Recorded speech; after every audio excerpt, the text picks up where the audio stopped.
ఏమిటి అలా చూస్తున్నావు? నేనే నీ దగ్గర అడుక్కోవడానికి రాలేదు. నా దగ్గర ఉన్న నా దేవుడిని చూపించడానికి వచ్చాను. ఇదిగో చూడు, ఈయనే నా దేవుడు. ఈయన నాకు దూరం చేశావు. ఈయన చేసిన సహాయాన్ని బూడిద చేశావు. అయినా నువ్వు నన్ను ఆపలేవు. ఎందుకో తెలుసా? ఈయన ఇచ్చిన ఇన్స్పిరేషన్ చాలు, తప్పకుండా గెలుస్తాను. బావా బావా, నీకు ఉద్యోగం వచ్చింది బావా. ఇదిగో appointment order.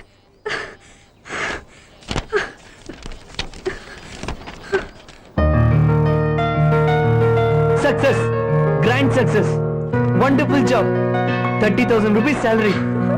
I'm happy, very happy. Congrats బావా. Thank you. It's just the beginning Madhavi. ఇక నేను అనుకున్నది సాధిస్తాను. ఈ నాలుగు నా కళ నిజమైంది.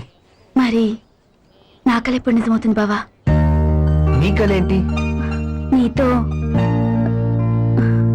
నా పెళ్ళి. ఉద్యోగం వచ్చింది, నీ లైఫ్ కు ఒక సెటిల్మెంట్ కుదిరింది. దేవుడి ముందు నిల్చుని అడుగుతున్నాను బావా, నిజం చెప్పు, మరి నా లైఫ్ కి సెటిల్మెంట్ ఎప్పుడు? మాధవి, ఎన్నోసార్లు నీ ప్రశ్నకు సమాధానం చెప్పాలనుకుని నువ్వు ఎక్కడ బాధపడతావని దాటేశాను. కానీ ఇప్పుడు చెప్తాను. అది విన్నాక నన్నేం చేయమంటావో నువ్వే చెప్పు.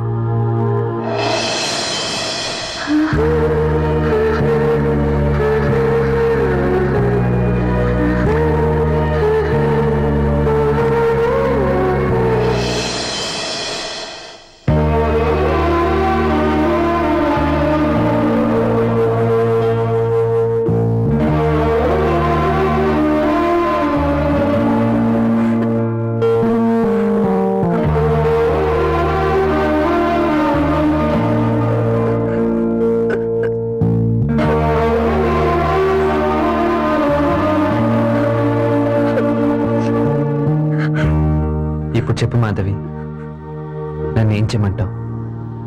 అర్చన ఎవరి పేరు మీద చేయించమంటారమ్మా? రవి అంజలి పేరున చేయండి.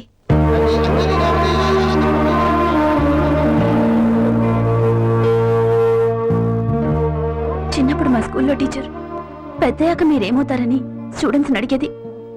డాక్టర్ అవ్వాలనుందని, ఇంజనీర్ అవ్వాలనుందని, పైలట్ అవ్వాలనుందని రకరకాలుగా చెప్పేవాళ్ళు. కానీ నేనేం చెప్పేదాన్ని తెలుసా? మా బావకు పెళ్ళామవ్వాలనుందని చెప్పేదాన్ని. ఐఎమ్ సారీ మాధవి, నేను ఎప్పుడు నిన్ను అలా ఊహించుకోలేదు. పర్వాలేదు బావా, నా ప్రేమ ఫెయిల్ అయినా నీ ప్రేమ సక్సెస్ అయితే చాలు. థ్యాంక్ యూ బావా. రేపు కార్తీక పౌర్ణమి, దుర్గమ్మ గుడికెళ్ళి కోనేట్లో 3 సార్లు మునిగి అమ్మవారికి అభిషేకం చేస్తే దూరమైన ప్రేమికులు దగ్గరవుతారంట. నిజంగా? ఆ తర్వాత మీ ఇద్దరికి పెళ్ళవుతుంది. మీరిద్దరూ చిలక గోరింకల్లా ఇలా